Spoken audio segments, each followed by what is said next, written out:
हरे कृष्णा। आज की इस क्लास में सभी भक्तों का स्वागत है।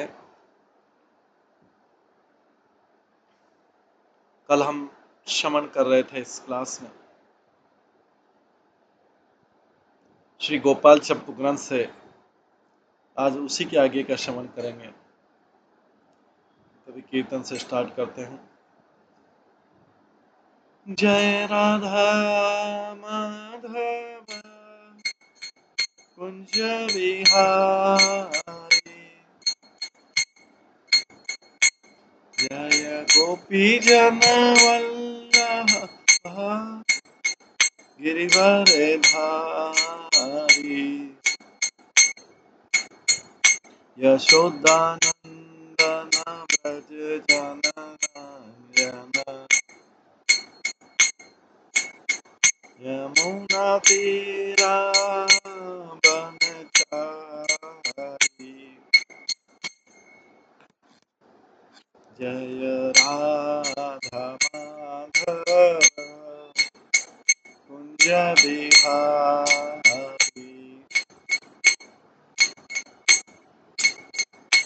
हरे कृष्णा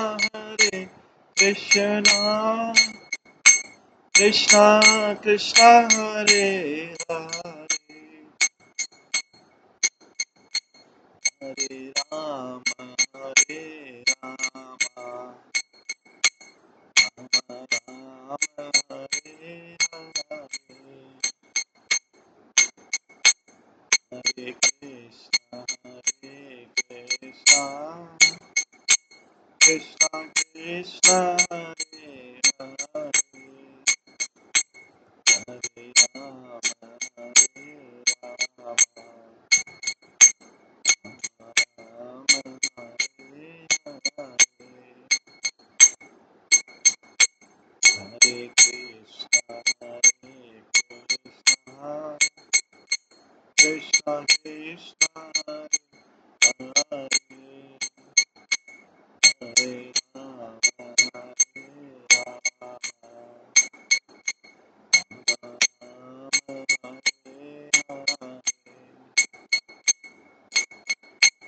हरे कृष्णा कृष्णा कृष्णा हरे हरे, हरे राम राम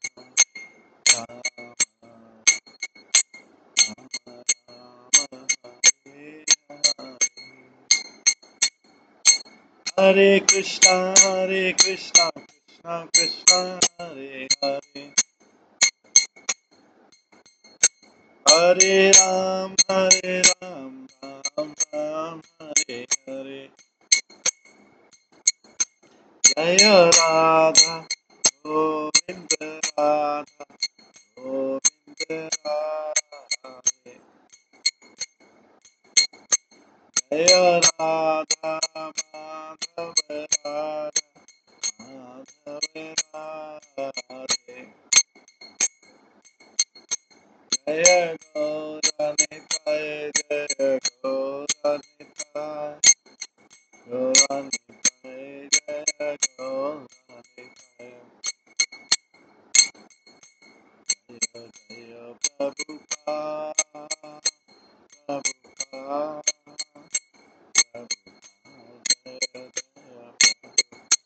जय निताय गौर हरि गौर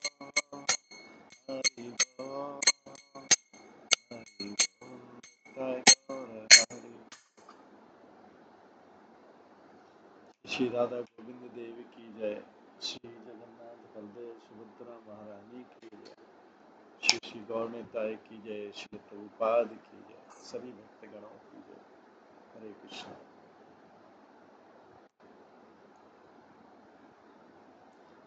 हरे कृष्णा। आज के इस क्लास में सभी भक्तों का स्वागत है।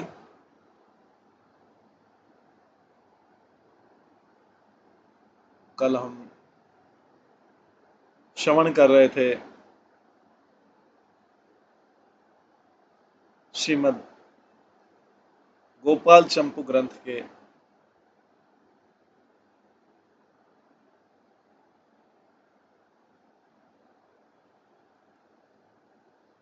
उत्तर भाग वॉल्यूम 2 से श्रवण कर रहे थे।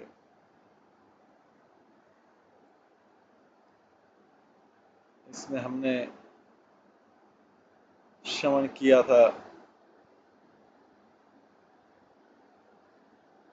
किस प्रकार से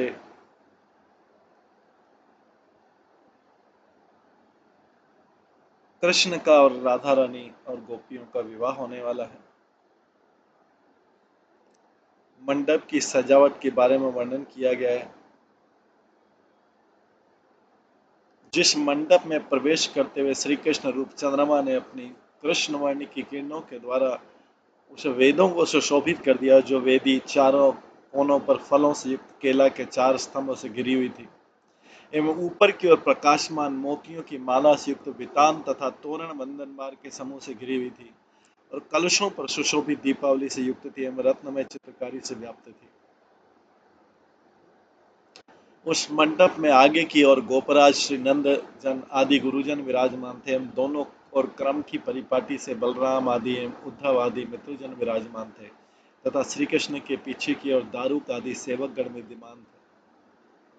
इस प्रकार इन सब की यह शोभा पाने लगी। अतः इस प्रकार की स्थिति में गला ऊंचा करने के लिए प्रक्रिया वाली खिड़की समुदाय से युक्त अटारियों में विचरण करने वाली महिलाएं जब चुप हो गई एवं कुछ जब जब की तरह धीरे धीरे बोल रही थी, तब कुछ महिलाओं का परिहासमयी गालियों से युक्त सुखमय गायन यथा, अरे सखियों देखो ये कृष्ण किसके पुत्र हैं, ब्रजराज के पुत्र हैं अथवा वसुदेव के ब्रजवासी हैं अथवा पूर्ववासी हैं, क्योंकि ये जिस समय जहाँ रहते हैं उस समय उनके ही अनुगामी प्रतीत होते हैं। अतः मेरा मन तो भली प्रकार विचार करता हुआ कहीं भी जिनका अंतिम स्वरूप नहीं प्राप्त हो रहा है, श्री ब्रजराज एवं ब्रजेश्वरी यशोदा ने अत्यंत वृद्ध होकर भी जिनको पुत्र रूप में प्राप्त किया, उन दोनों ने चिरकाल से उपार्जित अपरिमित सुकृत के द्वारा तरुण एवं तरुणियों के समाज को भी जीत लिया। और जिस वर्ग के माता पिता अत्यंत सरल हैं, ये बात जगत में चारों ओर विख्यात है। एवं जिस वर्ग का श्रेष्ठ चतुर शिरोमणि भाव जगत भर के चित्त को अपने वश में कर रहा है और जिसके ऊपर सारा ब्रज ही स्नेह करता है एवं पुत्र मित्र आदि भावमयी ममता का संबंध भी सदैव रखता है। और ये श्री कृष्ण भी माता पिता आदि समस्त ब्रज को उनके भाव के अनुसार ही मानते हैं और ब्रजराज के वंश में श्री कृष्ण जैसा न तो वर्तमान है एवं कदापि हुआ भी नहीं है। वे ही श्री कृष्ण इस मन प्रकार के मनोहर रूप गुण आदि को सदैव धारण किए रहते हैं और जिन श्री कृष्ण की प्राप्ति में भी अपने को धनी मानने वाले हैं, स्वयं सर्वस्व के दाता होकर भी ब्रज के रक्षक श्री नंद जी जिस अपने पुत्र के द्वारा श्री ब्रजभानु जी के वंश की लक्ष्मी स्वरूपा श्री राधिका को मान रहे। इस गाने के बाद मधुमंगल स्पष्ट बोला, ही ये सब दासियों की कन्याएं हमारे युवराज श्री कृष्ण को गालियां दे रही हैं।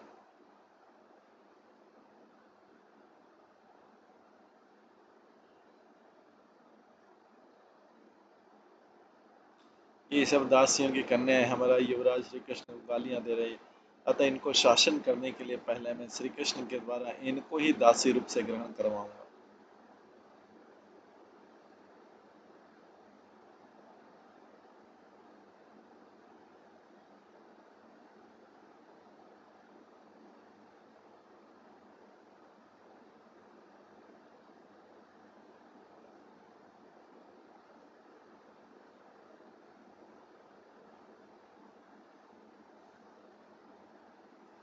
इस गाने के बाद मधुमंगल स्पष्ट ही बोला, ही ये सब दासियों की कन्याएं हमारे युवराज श्री कृष्ण को गालियां दे रही हैं, अतः इनके शासन करने के लिए पहले मैं श्री कृष्ण के द्वारा इनको ही दासी रूप से ग्रहण करवाऊंगा एवं इनके कुल की कन्या राधिका को भार्या रूप से तो पीछे ही निश्चित रूप से ग्रहण करवाऊंगा। उसके बाद ये ब्राह्मण बालक कटुभाषी, अतः इसको पकड़ लो, इस प्रकार के उनके वचनों को कर्ण गोचर करता मधुमंगल वेग पूर्वक श्री ब्रजराज के पास चला गया और आते ही बरसाने वाली गोपियों से बोल रहा है, क्यों भाग रही हो, यदि मैं अपने मित्र श्री कृष्ण के साथ जाकर मथुरा एवं द्वारका आदि में सहकारी बनकर राजाओं को लड़वाने वाला बन जाता तो श्री कृष्ण को ब्रज में लौटने के लिए इतना विलंब कैसे संभावना को प्राप्त होता। और एक साथ कार्य करने वालियों, अब भली प्रकाशिकता करके हमारी आश्चर्यकारिता को देख लो। इस प्रकार बहुत प्रबल हास्य में कोलाहल जब उपस्थित हो गया तब कुछ क्षणों तक सारा कार्य विस्मृतिमय हो गया। उसके बाद श्री कृष्ण ने अपने ससुर श्री वृषभानु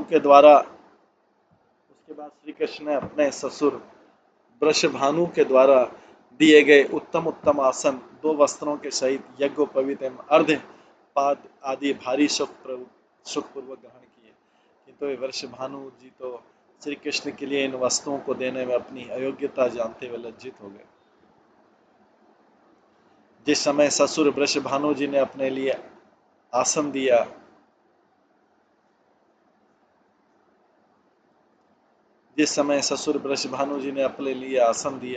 श्री कृष्ण ने उसी समय श्री राधिका की प्राप्ति रूप अपना अभिलिषित प्राप्त ही मान लिया।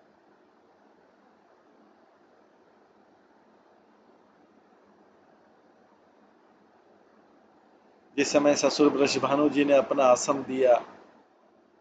श्री कृष्ण ने उसी समय राधिका की प्राप्ति रूप अपना अभिलिषित प्राप्ति ही मान लिया, क्योंकि अतिथि व्यक्ति आसन अर्घ्य पाद्य आदि के सम्मान मात्र से अपने भोजन की प्राप्ति को निश्चित करने का हर्ष हो जाता है।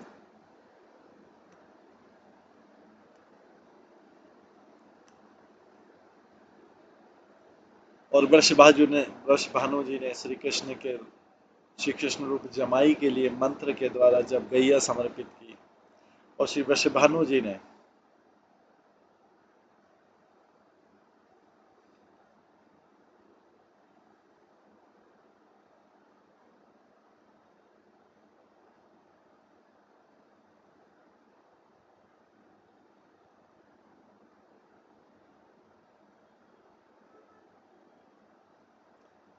श्री कृष्ण रूप जमाई के लिए मंत्र के द्वारा जब गैया समर्पित की, तब श्री कृष्ण ने भी मंत्र के द्वारा हर्षपूर्वक यही कहा कि यह गौ जल के सहित तृण को सदैव खाती रहे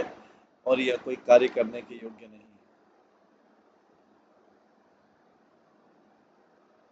उसके बाद वृषभानु जी अपने अभिष्ट वर को प्राप्त कर प्रसन्नचित्त होकर तत्काल करने योग्य कार्य के प्रति अपने को भी भूल गए। पश्चात इस विवाह में स्पष्ट रूप से अपने जनों के द्वारा कठपुतली की तरह संचालता को धारण करते वृषभानु जी ने विवाह संबंधी कार्य किया।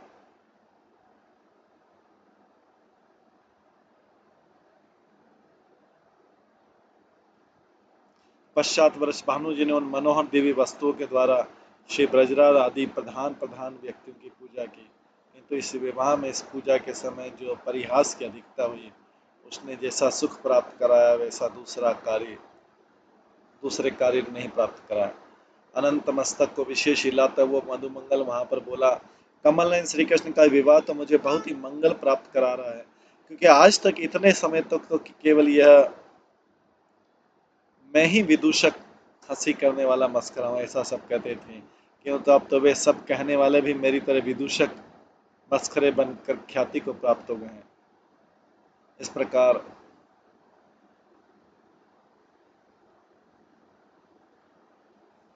परिहासपूर्ण सुख की स्थिति में विवाह पद्धति में प्रसिद्ध मंगलाष्टक का पाठ हो जाने पर परम अनुकूल गोधूली लग्न को प्राप्त कर श्री वृषभानु जी अपने पुरोहित के सहित भली प्रकार सुख पाकर सकल शुभ रूप वाले वर को अंतरंग जनों के लिए सहित हित पूर्वक अंतपुर में लिवा लाए। परम अभिनीत श्री कृष्ण रूप वे वर जब अंतपुर में पहुंचा दिए गए, तब अंतपुर की सभी महिलाएं अपने आभूषणों को बचाती हुई चारों ओर से सम्मिलित होकर हर्षित हो गई। उसके बाद विचित्र जमाई के भाव से परिहास समय कौतुक से एवं आदर से उत्कंठा से युक्त दृष्टि वाला वह महिलाओं का समूह उन विचित्रताओं से युक्त श्री कृष्ण को देखने के लिए तत्काल चला आया।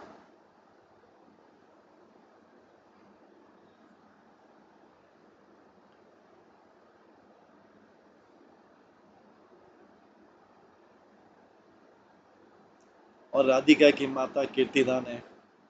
और श्री राधिका की माता कीर्तिदा ने अपने समान अवस्था वाली महिलाओं के साथ शांत सम्मिलित होकर दूर से ही रत्नों के द्वारा श्री कृष्ण की आरती उतार कर पीछे अपने मस्तक के द्वारा श्री कृष्ण का अंग निर्मच्छित कर दिया। पश्चात वर को श्रेष्ठ आसन पर बिठाकर गोधूली लगने के किश्चित समाप्त हो जाने पर पति पुत्र वाली महिलाओं ने रमणी शिरोमणि स्वरूप कथाओं में परम धन्य श्री राधिका को परिक्रमा के क्रम से अर्थात वर की 7 परिक्रमा करवाकर श्री कृष्ण के आगे परस्पर सम्मुख रूप से बिठा दिया।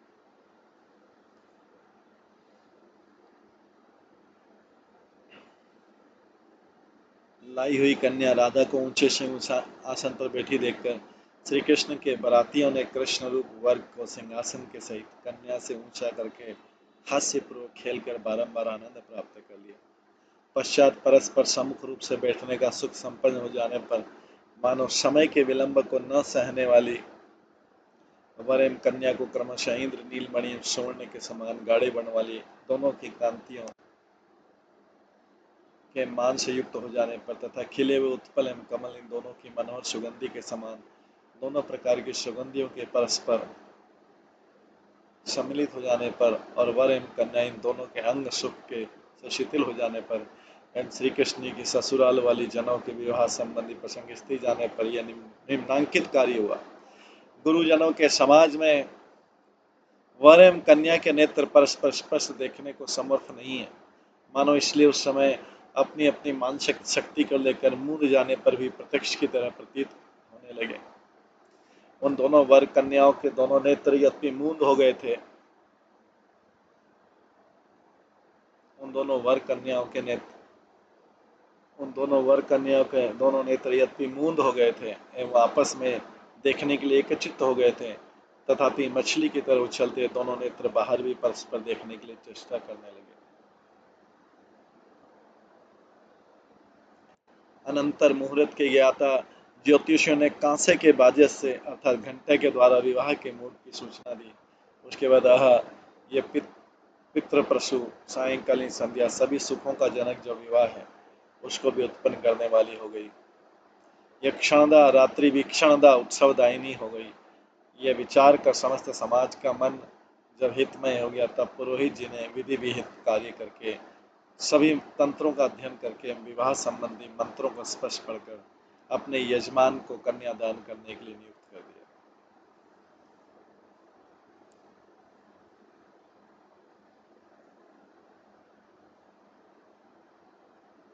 उसके बाद राधिका के पिता वृषभानु जी ने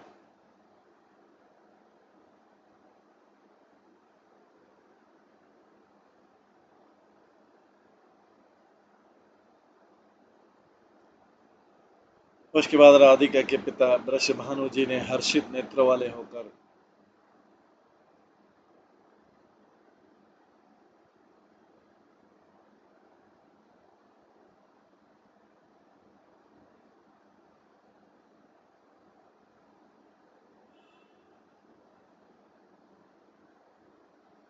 कांपते हुए अपने गीले हाथ से कांपते हुए राधिका के हाथ को कंपन से शोभायमान श्री कृष्ण के हाथ पर प्रेम आश्रु बहाते हुए जब धर दिया, तब प्रतिदिन नवीन मंगलमय वैभव का प्रकाश करने वाली प्रणाली का संयोजक बाजा भूमि एवं स्वर्ग एक में एक साथ प्रकट हो गया। जो बाजा विश्व भर का वंदनीय होकर शोभा पाने लगा। और उसके बाद गौदान आदि कार्य जब प्रशंसा पूर्वक समाप्त हो गया, तब श्री कृष्ण के इस विवाह को गोदात अर्थात किसने कन्यादान किया है, इस मंत्र के वाच्य को कोई भी नहीं जानता। किंतु इस मंत्र में कामदेव का ही जो दातापन एवं ग्रहितापन पीछे कहा गया है, उसको तो वर रूप ये श्री कृष्ण ही जानते हैं, अर्थात दोनों के विवाह में अपना प्रकृत कामदेव ही कारण।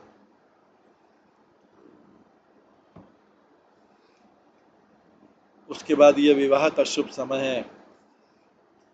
अतः वर वधु दोनों ही परस्पर निरीक्षण कर लें। इस प्रकार के गुरुजनों के वचनों की गौरवतामयी यंत्रणा के पराधीन हुए राधा कृष्ण रूप नव दंपतियों ने अपने अपने नेत्रों को भी फेंक कर मानो परस्पर दर्शन जनित सुख को इन नेत्रों में रखने के लिए उनको मूंद लिया। जिस दिन राधा कृष्ण का कटाक्ष परस्पर के संग से सांगोपांग हो गया था। उसी दिन से वह कटाक्ष दूसरी जगह अंगहीनता को प्राप्त हो गया था। अर्थात विवाह होने वाले दिन से लेकर दोनों दंपतियों ने अन्यत्र कटाक्षपात नहीं किया। उस समय पुरोहित जी ने वधू वर को देवता का ध्यान करने का जो आदेश दिया था, उस समय पुरोहित जी ने वधू वर को देवता का ध्यान करने का जो आदेश दिया था, तो पुरोहित जी उन दोनों के परस्पर के एक सर के मन के भाव को नहीं जान पाए। तात्पर्य राधिका के ध्येय श्री कृष्ण है, श्री कृष्ण के ध्येय राधिका है। दोनों एक ही सर्वेश्वर देव हैं।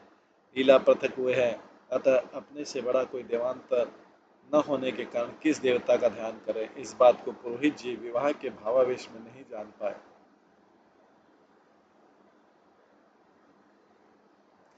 पश्चात उस विवाह उत्सव के उल्लास से महिला संघ जब एक साथ मंगल गान करने लग गया, तब दृश्य भानु जी ने उन अंतरंग जनों ने वह राधिका नामक कन्या वर के निकट बिठाकर धन्या बना दी। श्री राधा कृष्ण की किशोरावस्था यद्यपि उस समय नवीन ही प्रकट हुई थी, तथापि उस विवाह में अति संकोच के कारण किशोरावस्था कुमार अवस्था जिसे प्रतीत होती थी। विवाह में होने वाला मंगलमय गाना यथा इस ब्रज में श्री कृष्ण के साथ श्री राधिका का विवाह प्रकाशित होने के कारण आज समस्त विषय सफल हो गए। यथा राधिका के माता पिता का महान कुल, अन्य संबंधी जनों का अपना कुल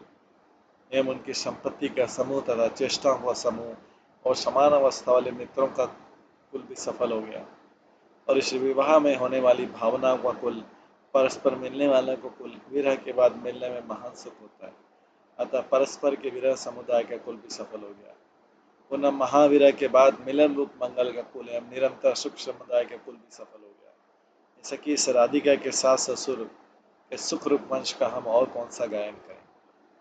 देखो, इस राधिका को लक्ष्य कर विवाह संबंधी जो कुछ कार्य हुआ, वह सब उसके कुल का तिलक अर्थात मुख का भूषण स्वरूप हो गया।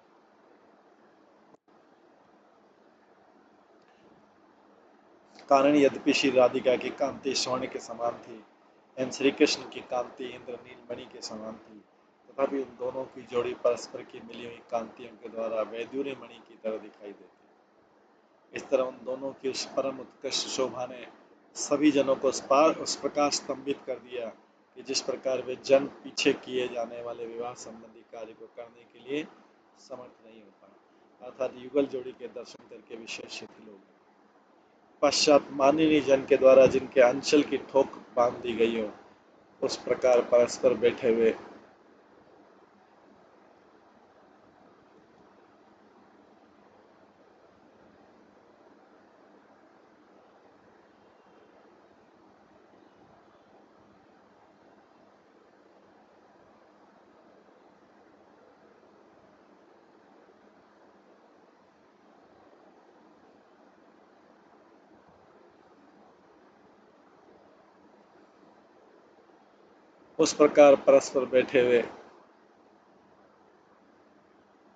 राधा कृष्ण स्वरूप वे दोनों दंपति आचार्य की आज्ञा के अनुसार अग्नि की प्रदक्षिणा करने के लिए समस्त रोमांचों के सहित खड़े हो गए।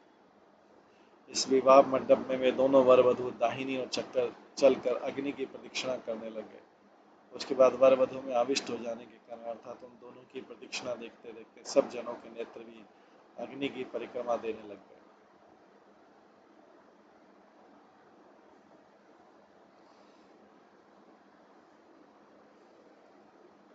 उस समय आसपास के जनों द्वारा भीड़ होने के कारण वर वधु परस्पर दूर चलने को समर्थ न हो पाए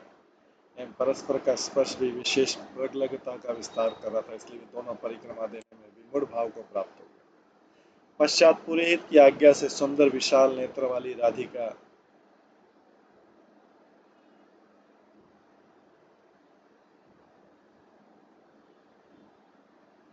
अपने भाई के द्वारा दी गई खीलों की आहुति जब देने लगी, तब उसका कर कमल लज्जा के सहित यातायात करके बिजली के विलास को प्राप्त हो गया।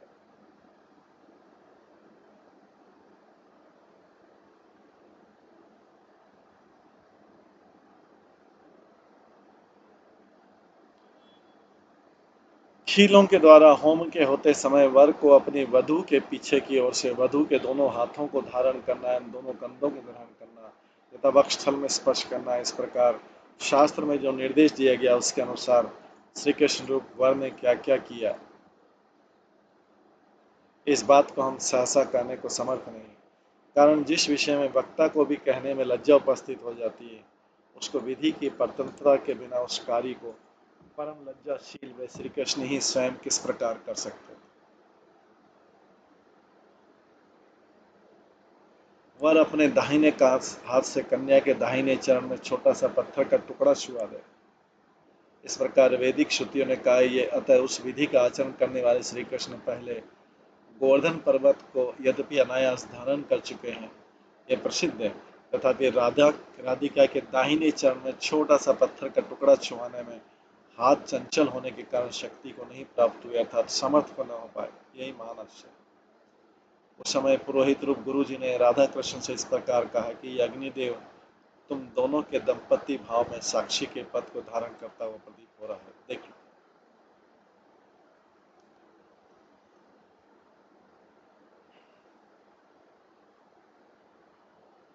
किंतु उन दोनों के स्वभाव सिद्ध दंपति भाव को पुरोहित जी नहीं जान पाए। उसके बाद उन दोनों दंपतियों ने सप्तपदी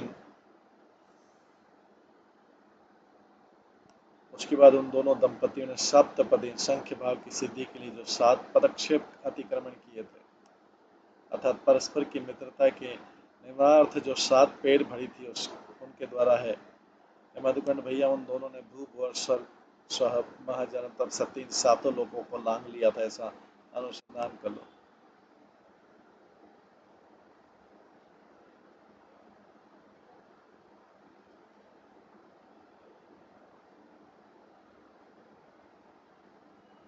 उसके बाद सप्तपदी के कर्म के सहित परिक्रमण अनुष्ठित हो जाने पर ध्रुव तारे के दर्शनों का शुभ हो गया क्या, इस प्रकार पूछने वाले पति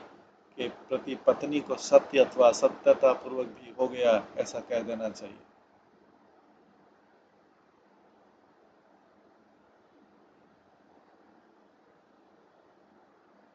ऐसी मर्यादा को उन राधिका ने तो अपूर्ण रूप से व्यवस्थित कर दिया। देख देखो श्री कृष्ण रूप पति ने जब धीरे से पूछा कि तुमने इस आकाश में ध्रुव का दर्शन कर लिया है, तब राधिका रूप वधु ने लज्जा के कारण आकाश की ओर ध्यान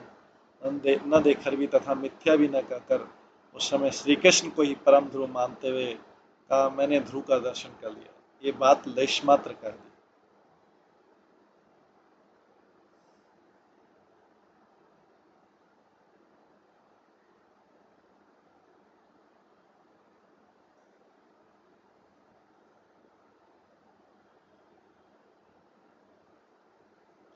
तात्पर्य मैंने अनंत काल तक एक रस रहने वाले श्री कृष्ण रूप ध्रुव का दर्शन कर लिया, ये आंतरिक भाव जता दिया। विवाह संबंधी कार्य हो जाने पर सिर से लेकर चरणों तक उत्तरी वस्त्र ढके हुए आगे पीछे खड़े हुए वर वधु के जोड़े ने ब्रजराज को नमस्कार कर दिया।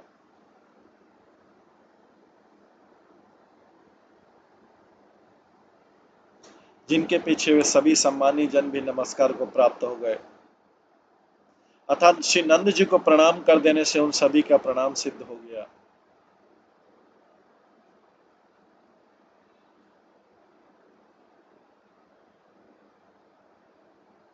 कारण विद्वानों ने सभा में एक ही प्रणाम करने का विधान किया है, उसी से सबका प्रणाम मान लिया जाता है। जैसे सभायाम यज्ञशालायाम देवता यत्नेष्वपि प्रत्येकम तो नमस्कारी हंति पुण्यम पुराकृतम पुण्यक्षेत्र पुण्यतीर्थ स्वाध्याय समय यथा प्रत्येकम तो नमस्कारो हंति पुण्यम पुराकृतम। तदंतर गोपराज नंद जी ने अपने पुत्र को एवं अपनी उस पुत्र वधु को शुभ आशीर्वादमय न्योछावर से शीघ्र युक्त कर दिया।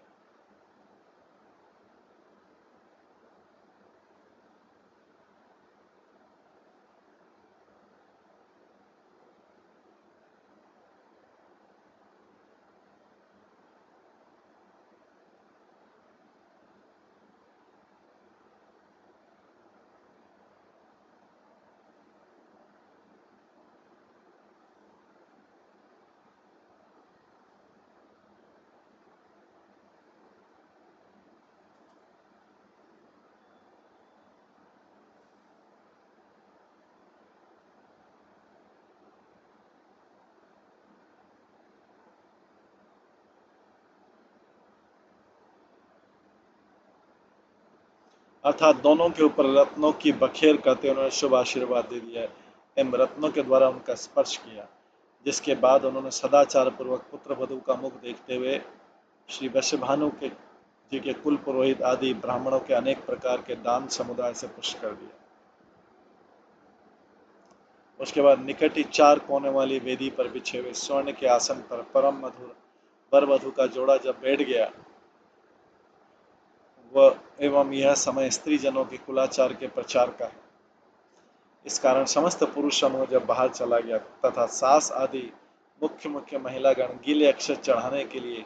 जब वर वधु के सम्मुख चलाया, तब कुछ महिलाओं ने जड़ी बूटियों के द्वारा कार्मण्य कर्म परिहास एवं सुखपूर्वक आरंभ कर दिया, किंतु उस वशीकरण रूप कर्म का मर्म तो उन्होंने जाना ही नहीं। क्योंकि देखो, जिन श्री कृष्ण के नेत्रों में राधा, कानों में राधा एवं नासिका में राधा तथा मन में भी राधा ही प्रतिमाएं हो रही है, उन श्री कृष्ण को जड़ी बूटी आदि से वशीकरण कार्य के द्वारा श्री राधा के वश में करने की इच्छा वाले उस महिला गण की श्री कृष्ण के मर्म को जानने वाले जन हर्षपूर्वक हंसी करने लग गए। अर्थात जो राधिका स्वयं वशीभूत, जो राधिका के स्वतः वशीभूत है, उनको वश में करने की चेष्टा उपहास के योग्य है।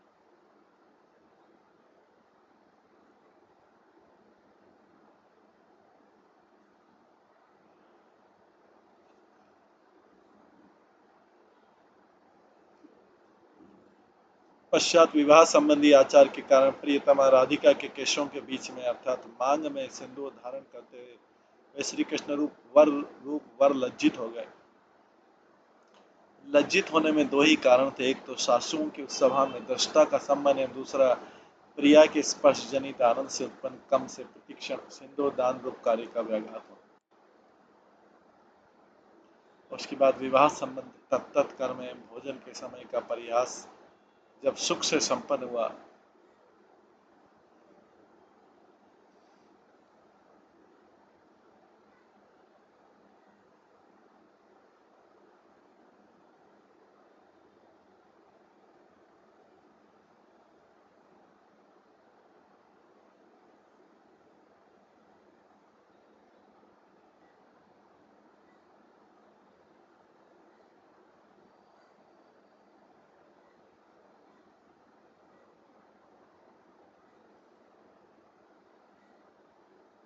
तब शयनार्थ शैया प्राप्त करने के लिए प्रार्थित हुए श्री कृष्ण लज्जा के कारण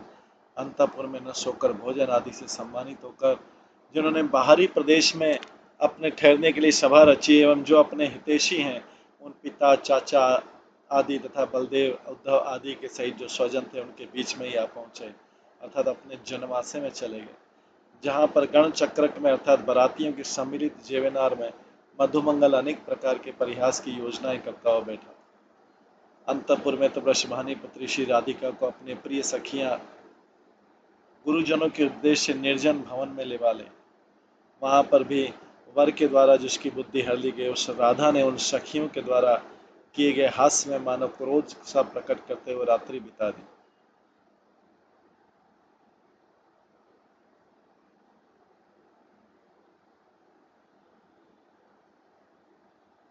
जेवनार में किया हुआ मधुमंगल का परिहास यह था, हे भैया जी, देखो वो ये छली मधुमंगल उस भोजन आदि के महोत्सव में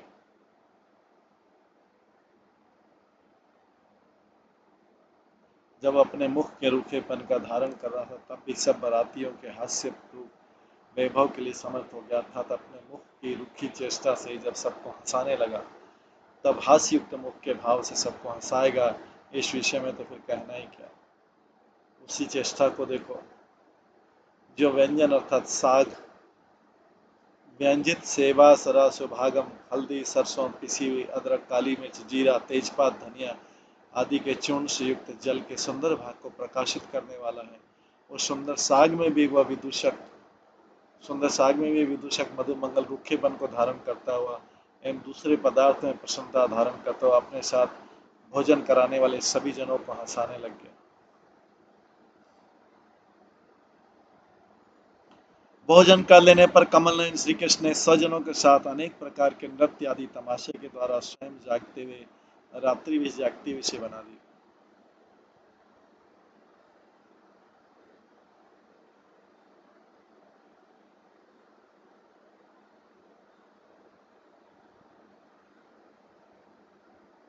जिसमें वृषभानु जी का अंतःपुर भी उसी तरह विशेष आनंद से युक्त हो गया था।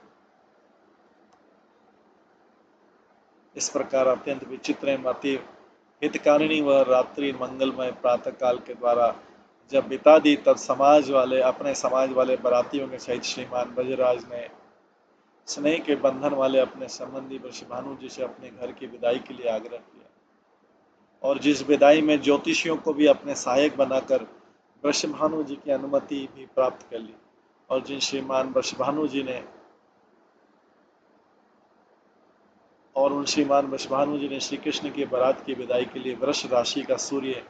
जिस प्रकार जल रूप द्रव्यों का संग्रह करता है एवं मेघों की संतति के लिए वर्षा काल में उन जल रूप द्रव्यों को भी अर्पण कर देता है,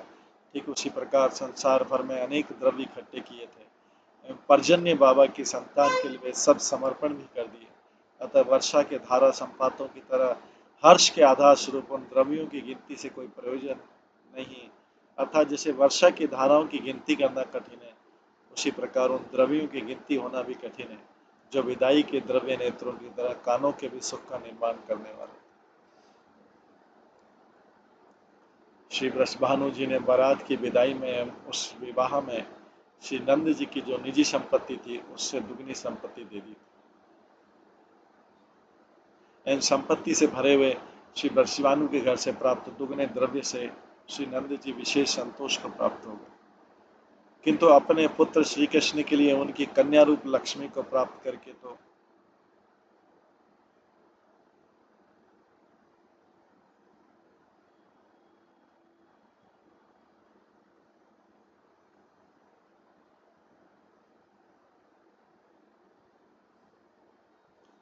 अपने पुत्र श्री कृष्ण के लिए उनकी कन्या रूप लक्ष्मी को प्राप्त करके तो वृषभानु जी से प्राप्त हुई दुगनी संपत्ति को एवं अपने घर में स्थित वैभव को तथा प्रत्यक्ष दिखाई देने वाले उस विश्व को भी वो भूल गए, और वहां पर अपनी पुत्री की विदाई में पुत्री के ऊपर प्रेमाश्रु प्रभाव को बहाने वाले माता कीर्तिदा ने एवं उसी प्रकार प्रेमाश्रु बहाने वाले पिता श्री वृषभानु ने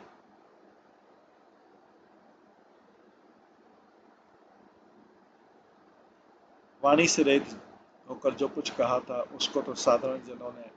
राधिका के दान के अनंतर प्रेमाश्रु बहाना एवं गदगद होकर बोलना इत्यादि हुआ ऐसा समझ लिया, किंतु पहले अभिमन्यु गोप के लिए मायामयी राधिका को दान करके जो महान कष्ट हुआ था उसी से उत्पन्न हुए अश्रु प्रवाह आदि को नहीं जाना।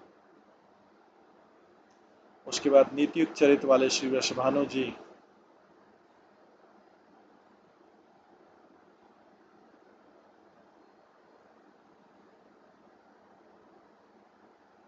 अपने जामाता जमाई को अंतपुर में लाकर उनको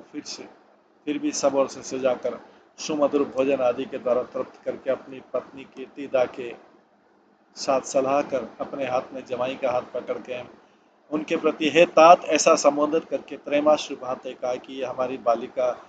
राधा बाल्यावस्था से जड़ता का अवलंबन करती दिखाई देती है, अतः इसकी जड़ता रूपी इस दोष में आप रोष युक्त नहीं होना, यही हमारी प्रार्थना।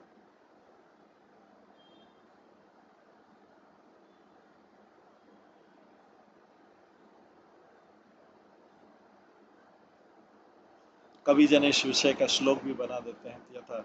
वृषभानु जी हर्षपूर्वक बोले है जामाता श्री कृष्ण देखो हमारी भोरी भारी ये पुत्री राधिका तुम्हारे ही परायण है, अतः तुम्हारे लिए ही समर्पण कर दी है, किंतु इसमें जड़ता भाव आवेश की स्तब्धता का रूप का जो दोष है उसको आप कृपया बारंबार सहन करें। यह भी जो है वृषभानु जी अपने जमाई श्री कृष्ण को राधा रानी को समर्पित कर रहे हैं, क्योंकि तात इस बुद्धिमती कन्या में भी बाल्यावस्था से कुछ जड़ता सी विशेष दिखाई देती है, जिस विषय में हम दोनों माता पिता होकर भी स्पष्ट कारण को नहीं जानते। इस प्रकार सौभाग्यशाली वृषभानु जी ने श्री कृष्ण को बहुत से सद्व्यवहार से संतुष्ट करके पुनः उनके लिए अपनी कन्या समर्पण करके श्री दामा आदि अपने पुत्र को भी समर्पित कर दिया। पुनः विरह से कातर चित्त वाले वृषभानु जी ने पुत्री एवं जमाई को उस प्रकार की विदाई देने के लिए किसी प्रकार संप्रदान युक्त कर दिया, अर्थात श्री नंद जी के घर जाने को बड़ी कठिनाई से अनुमति। पश्चात जामाता श्री कृष्ण सासुर और आदि को प्रणाम करके जब अंतपुर से बाहर चले आए, तब राधिका के माता पिता दोनों ही अपनी पुत्री राधिका के वस्त्र से ढके हुए शुभ मस्तक को एक साथ आलिंगन करके अपने नेत्रों के जल से स्नान कराते हुए प्रशंसा करते करते अभिलाषा पूर्वक राधिका से बोले, हे पुत्री, देख तू मन लगाकर अपने पति को प्रसन्न करते रहना एवं पति के संबंधी के नाते बहु बेटी सिक्के से कार्यों को अपनी सास को प्रसन्न रखना एवं सुंदर चरित्र से भरी हुई लज्जा से ससुर जी को तथा अपनी कीर्ति रूप संपत्ति के द्वारा सर्व साधारण को प्रसन्न रखना। तेरे निमित्त विशेष क्या अनुशासन करें, क्योंकि तू तो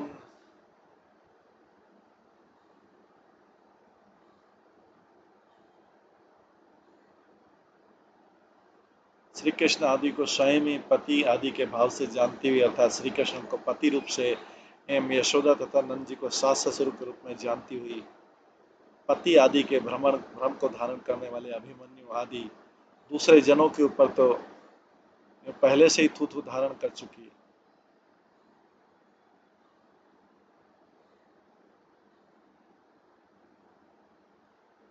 इसके बाद राधिका की पूजनीय दादी, नानी, मौसी, बुआ एवं बहन आदि महिलाओं ने नेत्र जल से व्याप्त होकर प्रत्येक जन ने पृथक पृथक राधिका से मिलकर एक साथ मांगलिक गायन करके तथा उदय होते गदगद भाव के साथ विचित्र वचन बोलकर आंसुओं से भरे राधिका के मुख को देखते देखते उस राधिका को वर के पीछे पीछे किसी प्रकार बड़े कष्ट से विदा कर दिया। उसके बाद श्री कृष्ण के पीछे पीछे जो छोटी सी बैलगाड़ी चल रही थी वह पर्दा से ढकी हुई थी एवं सुख से गमन करने के अनुकूल थी। उसी गाड़ी में महाकुलीन वधु राधिका को जाने वाली बनाकर ससुर श्री वसुभानु जी के कुल वालों के द्वारा भेजी गई अनेक सामग्री को लेकर पिता का कुल एवं ससुर का कुल इन दोनों को मिल जाने से पहले से भी अपूर्व अर्थात बारात के समय आते समय जैसे बाजे बजे थे उसकी अपेक्षा अधिक बाजे आदि का महोत्सव करके ब्रज के युवराज श्री कृष्ण जब अपने घर के लिए चल दिए तथा देवराज इंद्र भी श्री कृष्ण के ऊपर महोत्सव मनाने लग गया, तब स्वर्ग एवं पृथ्वी इन दोनों ने अपना अभेद जना दी।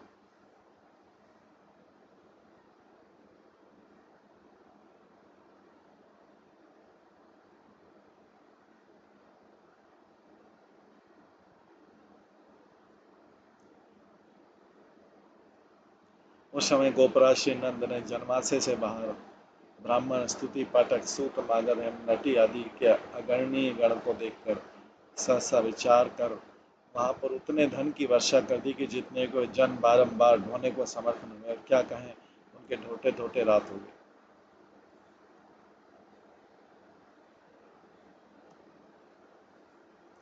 उसके बाद बारात जब नंदग्राम के निकट आ पहुंची तब नंद रानी ने पुत्र वधु से विलक्षित पुत्र के संग स्फूर्ति पाने जाने वाले विचित्र विचित्र एवं बढ़िया बढ़िया बाजे सुनते ही जड़ीभूत शरीर के भाव से शक्ति रहित होकर भी केवल सर्वोच्च दया श्रेणी के बल से ही अर्घ देना आदि मांगलिक कार्य किया। उस समय यशोदा तो पूर्णिमा के समान एवं रोहिणी माता प्रतिपदा के समान हो रही थी और वहां पर जिन दोनों का संग स्वरूप पर्व रूप हो रहा था वहां के राजमार्ग मांगलिक वस्त्रों से ढके हुए थे और उन मार्गों के दोनों ओर पंक्ति रूप से लगाए हुए वृक्षों की जाति में सम्मानित जो केला सुपारी आदि के वृक्ष थे वे नए नए पत्र पुष्प फल आदि से युक्त थे। उन सब वृक्षों के बीच बीच में जल से भरी हुई पंच पल्लवी से ढकी हुई एक एक कलशी रखी थी। उस प्रत्येक कलशी के चारों ओर सेवकों ने अनेक दीपक जोड़ दिए और जिस राजमार्ग में श्रेणीबद्ध उस प्रकार के वृक्षों ने उन कलशियों के समुदाय ने मधुर कर समुदाय के झंकार के बहाने मानव मांगलिक गाना ही अंगीकार कर लिया था, अर्थात भ्रमरों की झंकारी वृक्षों का उन कलशियों का मंगलमय गाना प्रतीत होता है। जिस गाने के लोभ से अपने निकट के स्थान को सुगंधित करने वाले घरत के दीपकों ने क्षोभ से मलिन होकर काजल की धार छोड़ने के बहाने मानो दूसरे भ्रमर समुदाय का संग्रह कर लिया और दीपकों के सहित विराजमान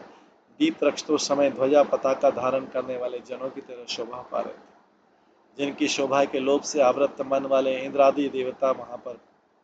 पुष्पों की वृष्टि की सृष्टि करने लग गए।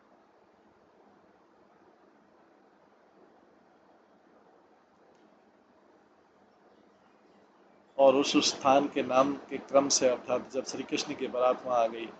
एवं अब श्री कृष्ण वहां आ गए इत्यादि क्रम से जन्मात्र जब बारातियों के बाजे सुनकर सुन रहे थे तथा बढ़ते हुए कोलाहल में वे जन साधारण जब सुख के वशीभूत होकर दौड़ रहे थे, एवं श्री कृष्ण भी जब अपने दरवाजे पर आ पहुंचे तब श्री राधिका जिस प्रकार अपने पति से युक्त होकर नंद भवन के दरवाजे पर आई, उसी प्रकार ललिता, विशाखा, धन्या आदि दूसरी गोपियां भी बारातियों के सहित उन अकेले अपने पति श्री कृष्ण से मिलकर उन्हीं के साथ घर के दरवाजे पर आ पहुंचे। इस समय श्री कृष्ण सुंदर सुंदर देवताओं के द्वारा प्रशंसित होकर बारंबार किसी बहाने से अपनी प्रियतमाओं की स्थिति देखकर उनके बीच में शोभा से चलकर वाद्य एवं पुष्पों की वर्षा से प्रसिद्ध सुखपूर्वक चले आए। अग्नि की प्रदक्षिणा करते समय प्राप्त हुए श्री कृष्ण के स्पर्श का स्मरण करती हुई एवं पर्दा से ढकी हुई असवारी के बीच में बैठी हुई तथा अपने मन में स्फूर्ति पाते हुए श्री कृष्ण के हाथ को अपने हाथ से हटाती हुई वधु राधिका ने गोपराज श्री नंद का भवन प्राप्त कर लिया। उस समय वर्ष भानुनंदिनी ने अपने पिता के घर से चलकर उस समय वर्ष भानुनंदिनी नंदिनी ने अपने पिता के घर से चलकर दिव्य आकार वाले नंद भवन में उस प्रकार प्रवेश किया जिस प्रकार चंद्रमा की श्रेष्ठ मूर्ति उदय चल के पूर्व से देश से चलकर आकाश के बीच प्रवेश करती, इस प्रकार चंद्रावली आदि दूसरी सभी श्री कृष्ण की पतिव्रता गोपियां भी जब पीछे पीछे चली गई एवं सब लोगों ने रोमांचित होकर जब उन सब का दर्शन कर लिया तब श्री नंदन के साथ विवाही गई। उस समय गोपियों ने आनंद रूप वस्त्रों से आच्छादित होकर आनंद की घटा से जड़ीभूत होकर श्री नंद पर्यंत जन्मात्र को एवं आनंद को भी आनंदित कर दिया। मधुमंगल ने तो उत्पन्न हुए सुख एवं मंगल पूर्वक सभी को अपने पीछे लेकर दुम दुम दुम दुम दुम इस प्रकार के नगाड़े के बाजे को सुनकर नाचना आरंभ कर दिया। उसके बाद श्री कृष्ण को आगे करके अंतपुर के अग्रिम स्थल में जनता की भारी भीड़ जाने पर भी संकोच के बिना प्रत्येक असवारी ने पुत्र वधुओं की श्रेणी जब उतर पड़ी तब इंद्रधनुष के आगे वर्तमान सजल मेघ की सी शोभा की लोभ की आधार बन गया था। इंद्रधनुष के समान अनेक वर्ण वाली गोपांगनाओं के आगे सजल मेघ के समान श्री कृष्ण की अपूर्व शोभा सबको लुभावनी होगी।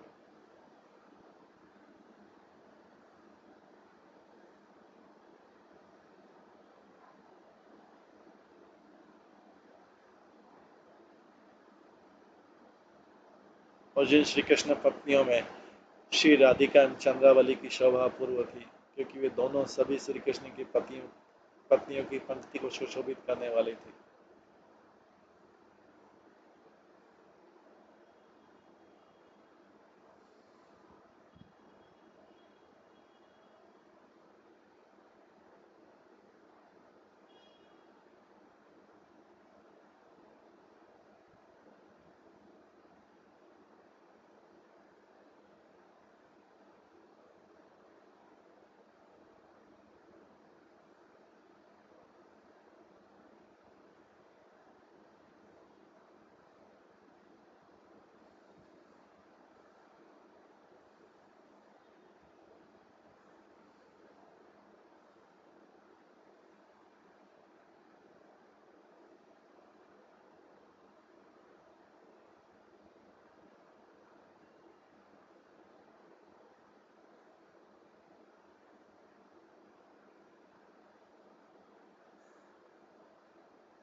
और जिन श्री कृष्ण पत्नियों में राधिका चंद्रावली की शोभा अपूर्व थी क्योंकि वे दोनों सभी श्री कृष्ण की पत्नियों की पंक्ति को सुशोभित करने वाली थी।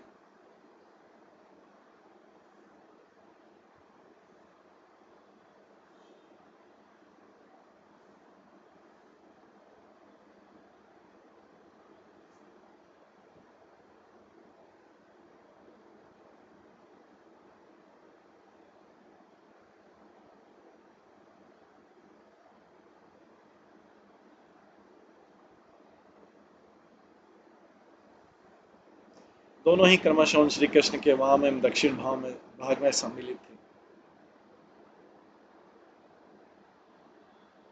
एवं श्री कृष्ण की कांति के सम्मेलन से दोनों ही विचित्र वर्ण वाली हो रही थी।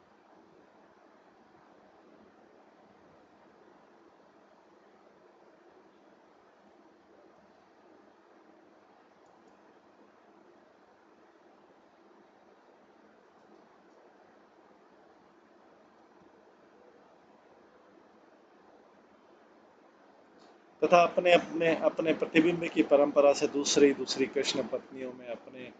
व्यूह की पंक्ति को दिखा रही थी। अतः अंतपुर के लोग मानो उन दोनों की विभुता को ही देख रहे थे, व्यापकता को ही देख रहे थे। और एक वे श्री कृष्ण ही जिनके पति हैं, वे राधा एवं चंद्रावली आदि सभी एक पत्नी, तो अपने अपने निकट केवल निज पति और श्री कृष्ण को ही देख रही थी। ऐसी स्थिति में ब्रज के श्रेष्ठ राजा नंद जी के घर ब्रज के श्रेष्ठ राजा श्री नंद जी के घर की लक्ष्मी स्वरूपा श्री यशोदा अपनी पुत्र वधियों की क्रमशः आरती करने को चली आई।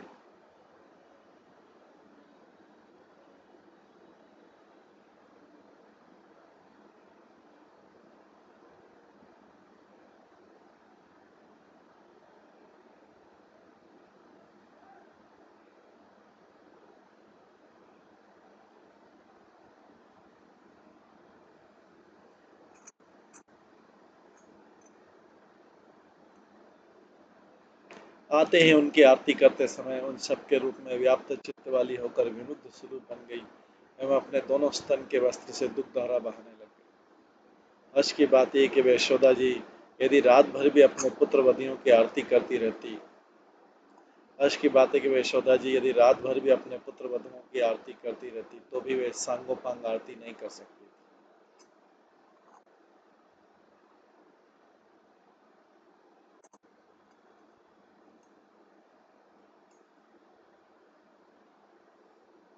कारण वे प्रेमावश में जड़ीभूत हो रही थी, अतः उनके कांपते हुए कर पल्लव को धारण करना उनकी सखियों ने आरती पूरी कर दी। श्री रोहिणी तो यशोदा की तरह स्नेह से विमुग्ध चित्त वाली हो जाने के नाते यशोदा की सहचारिणी हो गई थी, किंतु आरती में सहायक रूप से सहचारिणी नहीं हो पाई थी, अर्थात वे भी प्रेमावश में स्तब्ध थी। ऐसी स्थिति में आरती का कार्य सुव्यवस्थित हो जाने पर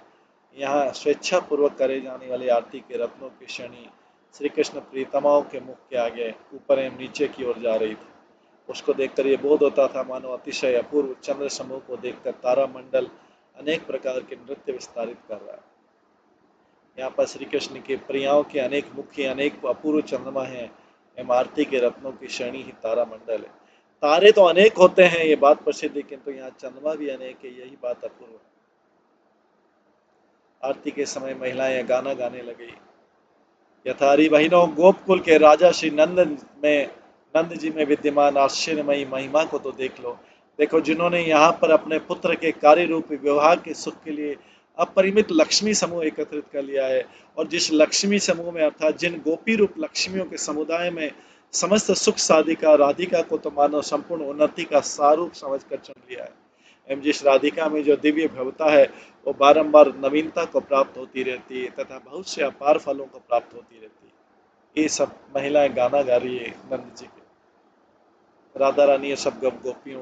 का जब कृष्ण के साथ विवाह हुआ तो उसमें। और नंद जी के विषय में उस प्रकार की बात भी उचित है कि जिन्होंने इस प्रकार के प्राप्त हुए पुत्र को निर्मल रूप बना दिया। और ये भी उचित है कि अपने कुल के भूप रूप श्री कृष्ण को जिन्होंने श्री बलदेव जी के सहित प्रेम के द्वारा दिए गए सुंदर बल के प्रकाश पूर्वक द्वारका से अपहरण कर लिया,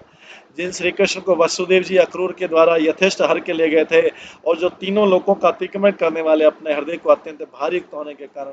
सर्वतो भाव से धारण भी नहीं कर सकते थे, इसलिए उपेक्षा की जाती है कि श्री नंद जी के इस हृदय में श्री कृष्ण का विवाह आदि अत्यंत ऊंचा परम सुख निवास करता है। अतः यह सुखी हृदय का अत्यंत भार है, इसलिए वह हृदय धारण नहीं किया जा सकता। यह तात्पर्य। लक्ष्मी के द्वारा आदर पाने वाली राधिका आदि गोपियां श्री कृष्ण के विवाह से परिपृष्ट होकर जब ब्रजराज के घर आई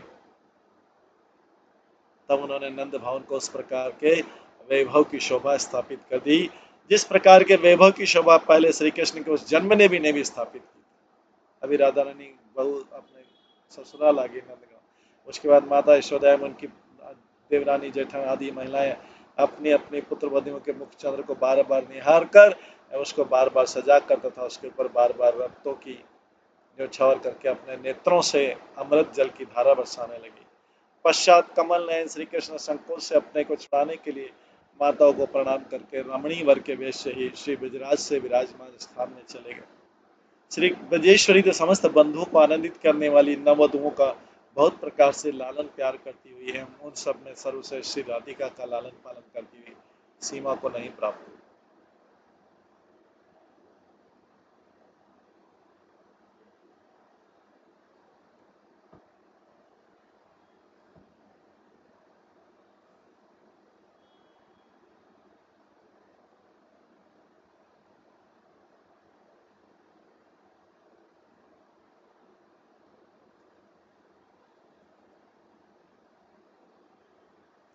और उन सब में श्री यशोदा के द्वारा श्री राधिका के ऊपर किए हुए प्यार का वर्णन यथा श्रीमती ब्रजाधीश्वरी यशोदा उस समय राधिका के मुख को देखती है, मस्तक को नासिका के निकट धारण करती है अर्थात राधिका के मस्तक को सूंघती है, अंग का आलिंगन करती है इत्यादि स्नेह की विशिष्टता को प्रकाशित करते हैं। केवल एक उन राधा रूप वधु को बारंबार स्नेह से आदर करती हुई यशोदा ने पास वाले सभी जनों को इस प्रकार आदर कर दिया है कि जिस प्रकार निकटता के कारण गीलापन करने वाले गुण से युक्त नदी अपने पास वाले वृक्ष तर आदि सभी को सरस कर देती। जिस प्रकार चंद्रमा अपने शुक्ल रूप के कारण उदय काल में स्वर्ण को पराजित करके नक्षत्र समूह के मिलन से अपार ज्योति से युक्त होकर स्पष्ट उदित होता है, उसी प्रकार परिपूर्ण उत्कृष्ट शोभा के लोभ के आधार स्वरूप श्याम रूप होकर पीताम्बर की प्रभा के द्वारा स्वर्ण के रूप को जीतकर नक्षत्र माला को धारण करने से ज्योति स्वरूप होकर श्रीमान कृष्ण रूप चंद्रमा जब स्पष्ट प्रकट हो गए, तब चंद्रमा के उदय रूप समुद्र जिस पर बड़ी बड़ी तरंगों से कोलाहल करता है, उस पर इसी प्रकार पारावार रहित लोगों का समुदाय रूप समुद्र विशेष कोलाहल करने लगा। और उस समय आकाश एवं पृथ्वी में अनुग्रह प्रबलता का सेवन करने वाले आशीर्वाद प्रणाम स्तुति परक वेदों की वाणियों का संगीत विद्या की शोभा वाले बाजाओं का जो तुमुल शब्द हो रहा था, वो भारी शब्द तो स्वयं श्री कृष्ण प्रत्येक अंग में एकता करता हुआ भगवत संबंध शास्त्र की समता धारण कर रहा था।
उस समय आकाश में पृथ्वी में अनुगत प्रबलता का सेवन करने वाले आशीर्वाद प्रणाम स्तुति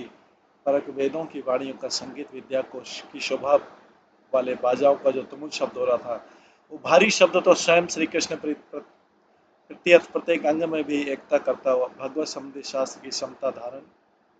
कर रहा था। तात्पर्य भगवत शास्त्र जिस प्रकार भगवान का प्रतिपादन करने के लिए प्रत्येक अंग में स्वयं एकता धारण कर लेता, उसी प्रकार यहाँ भी आशीर्वाद आदि का महान शब्द एकता धारण। उसके बाद सभा में नंद जी ने श्री कृष्ण के साथ विराजमान होकर प्रत्येक दिशा के गुणी जनों के गुणागुणों में आविष्ट होकर उन सबको अलभ्य धन देकर वधु जनों को अपने घर में प्रवेश कराकर हास परियास के अनेक रसपूर्वक षड्रस का भोजन कर लिया। और वहां पर भोगने के योग्य पदार्थों की एवं भोगने वाले व्यक्तियों की गिनती करने के लिए विद्वानों की संख्या भी गिनने में कल्प भर का समय बीत जाने पर भी समर्थ नहीं हो सकती। इस प्रकार दिव्य पक्ष की स्त्री की तरह चमत्कार दिखाकर उस पक्षिणी मतलब रात्रि के बीत जाने पर सुखदायक व्यवहार के बीत जाने पर अपने अपने समाज के सहित श्री कृष्ण के विवाह उत्सव में सम्मिलित हुए सभी जन परार्थ की संख्या को अतिक्रमण करके जो बढ़ रहे थे, वे सब 3.5 दिन तक सदव्यवहार कर वाले श्री ब्रजराज के द्वारा समृद्धि को प्राप्त होते हुए विद्यमान हो रहे। और उसके बाद वे मृगनयनी समस्त गोपियां तो श्री कृष्ण के साथ विवाह हो जाने पर गर्व को पाकर चौथे दिन के कर्म से सुख के भाव को प्राप्त हुआ। कथावाचक से अपने भाव को व्यक्त करता बोला, और वहां पर विवाह से चौथे दिन एक आसन पर बैठे हुए श्री राधा कृष्ण की इस जोड़ी को स्नान को, वस्त्रों को, केसर कस्तूरी कपूर आदि से मिश्रित चंदन की रचना को, मालती आदि पुष्पों की मालाओं को, रत्नों के समूह को एवं न्योछावर की श्रेणी के बाद बारंबार अनेक आरतियों को ध्यान में लाता हुआ मेरा अंतःकरण सुख के भाव को प्राप्त हो जाता है। हम श्री कृष्ण संबंधी कार्यों से भिन्न सुख को कहीं भी नहीं देखते।